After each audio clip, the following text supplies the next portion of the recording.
Hi and welcome to the channel. I'm going to do a succession of a few quick reviews, something that's kind of related to the channel, not really hi-fi as say, but some people may be interested in them, and there's not many videos of them about on YouTube, if any, on a couple of the items. So yeah, I thought I'd bring it so in case anyone's interested to what they sound like, what I think of them, that kind of thing. I'll do a very quick review of this here, which is the FP-319U radio cassette that can be bought on Amazon, probably eBay, places like that. It's about £30, £32 thereabouts. I've seen it as high as 60.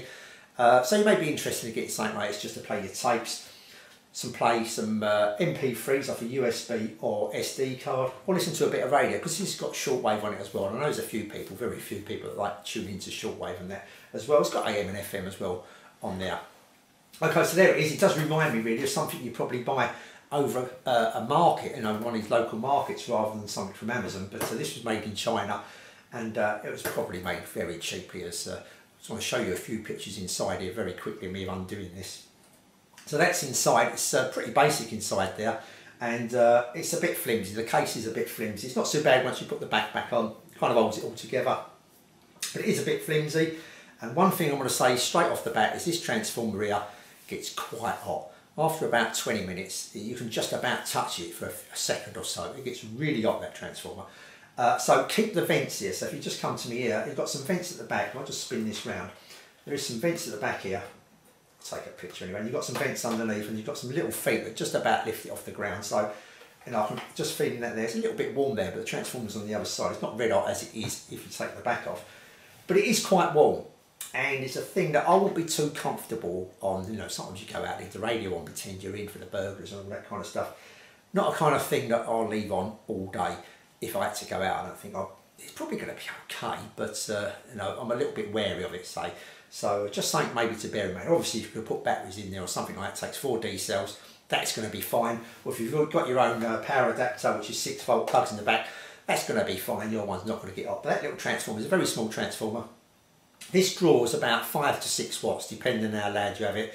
And in fact, it draws just a little bit, about 7 watts if you've got the tape going and a USB, a couple of things going at once, which you can do. So yeah, it draws about 7 watts in, so let's call it 7 watts max. But yeah, I just think that transformer just gets a little bit on the hot side. Just be careful about that, to keep it well ventilated. Don't stick this on a cushion or anything like that. It's probably going to make it get a little bit hot, especially in the summer. Anyway, let's get back to it. Here it is. I'm going to do a few little sound demos, but let's just go over a few things that's actually on it. You've got the battery compartment at the back there, as I say. It takes 4 D cells here in the back. Come around here, you've got an headphone socket, so you can plug your headphones into that socket, 3.5mm jack. You've got a power adapter socket there. And if you come around the front and tilt it forward, you've got your tuning for your radio, you've got your volume, you've got your FM band selector there at the top, you've got a microphone there. It's not a microphone socket as some people say it's missing. You can't plug a microphone in there. You cannot plug a microphone in there because it's an actual built-in microphone. It's just behind that to one side. It's not actually there, it's kind of just over to one side of it. So it's not directly in that hole anyway. So if you put something in that hole, it will go straight through. But there is a microphone in there. You've got your function switch here, which is tape, radio and your USB at the front.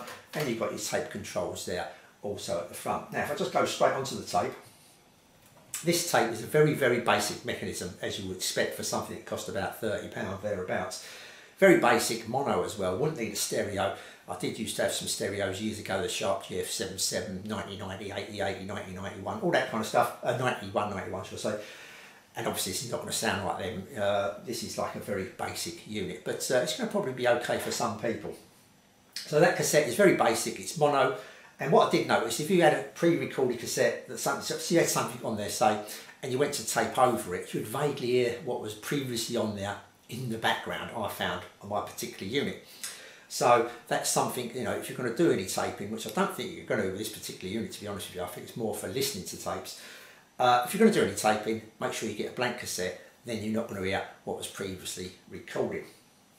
Okay, so how did this actually sound play-wise, tape-wise? Well, I'll give you a little demo. This is a demo I've actually recorded onto the unit, and you're going to see why you're probably not going to use this for recording. But if you put a normal cassette in there, a normal pre-recorded cassette, it didn't sound too bad. Mine sounded a little bit slow.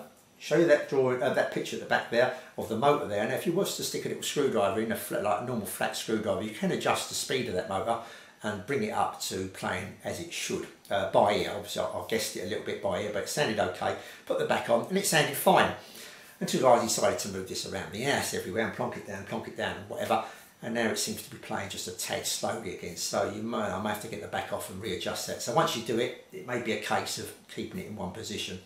So anyway, let's listen to a track that I did record. So let's put it onto tape, let's press play.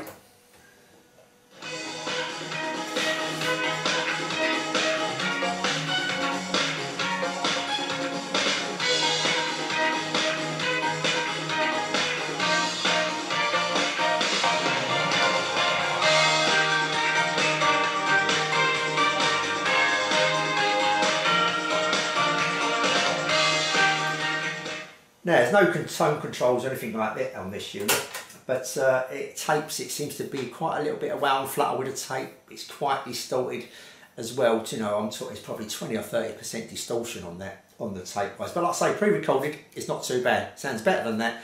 Doesn't sound fantastic, but it's quite acceptable, and it plays a little bit slow. My unit did, like I say, I had to tinker around and get it to full speed. But once you get it to full speed, it didn't sound too bad at all. So that is the tape there. Just sticking with the tape just for a second more as well, I'm going to put this area down. Now hopefully you can hear this through the microphone. This is the same with battery as with the mains. It's, when you've got nothing playing or the volume down, you've got this slight buzz coming through. So let's just listen to that.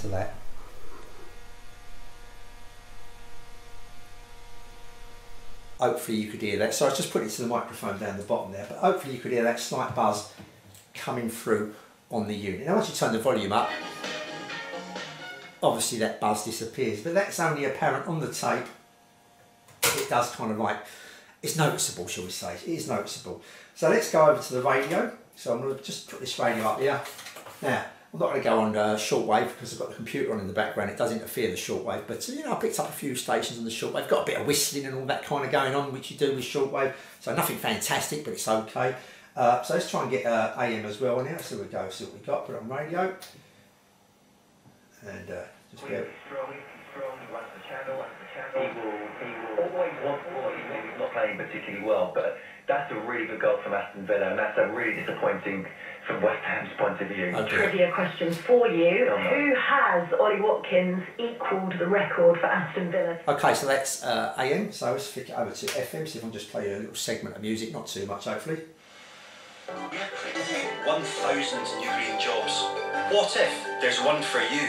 To find yours, search scottishpower.com/careers. Are you ready for the new F1 season live on Sky Sports? There you go. Now the radio sounds pretty good. It ain't too bad really for what it is. It doesn't sound too bad. So you know, the radio all in all, not too bad. It's okay for what it is. Yeah, do your job. Chip reminds me of one of them old stereos 8 years ago.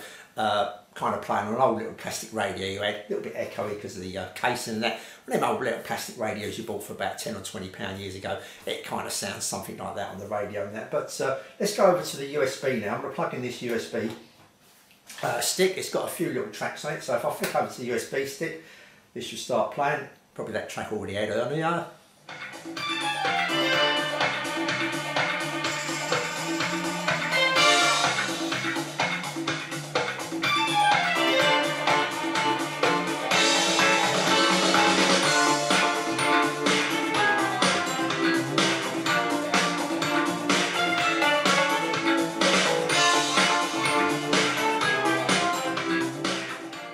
And that's pretty much how the radio sounds, to be honest with you. You know, the radio and the USB is definitely the better part of this unit, the tape not being so good. So if you're buying it for tape, probably you know, give it a bit of a wide berth maybe if you're really going to concentrate on that tape. But if you just got an odd cassette now and again you want to play, don't do a recording, just want to play an odd cassette that you had years ago, you're not too worried too much if it's got a little bit of wow and flutter and it doesn't sound quite as good.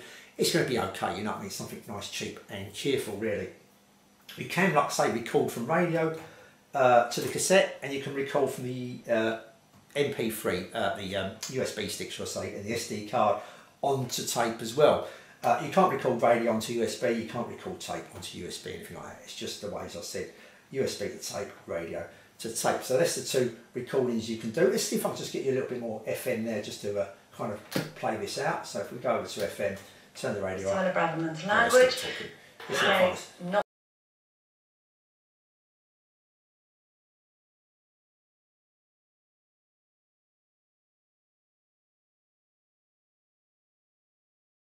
yeah, I can't play too much of the radio, obviously for copyright, etc. But you know, the radio's not too bad. Like I say, it's pretty good. It's, you know, it's pretty good for what it is.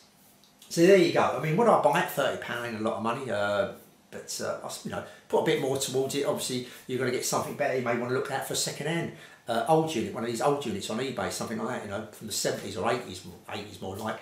You may want to get one of them units instead. You probably pick up one of them for £20 or £30, but you know, you may have to replace the belts. You may have a bit of aggro and that. Being so old, you may have a lot of crackling going on and all that. So for what it is, it's not too bad, is it? It's not too bad. It ain't brilliant, but it ain't too bad. So kind of 50-50 here. If you like I say, if you're looking for the cassette and you're going to rely mainly on the cassette, probably give it a wide berth. But if you're going to just listen to the radio, I'm going to play a few MP3 tracks, and it ain't too bad on the old MP3 tracks. Obviously it ain't stereo, but it's all right for a little garage or something like that, or in the kitchen, out of the way, you just want to listen to a little bit of music. You're not too fussed too much about the quality. The quality ain't too bad for what it is. Just a little thing I just wanted to bring up as well, I don't know if you can see that. It's actually got 500 watts peak music power on the front there. New design. Now I don't know where they got this 500 watts from. I think they'd be lucky if that's half a watt. You know, there should be a point there somewhere along the advertisement. So I'm going to take that off anyway. I don't really want that on the front, so I just thought I'd mention that, you know, things they do to kind of make you buy these things. You think you're going to get 500 watts coming out of a little stereo here, costing £30 with a small little speaker. So there you go. That's that little stereo there. The KNSTAR FP-319U. Until the next video, I'll say thanks for watching. See you all soon.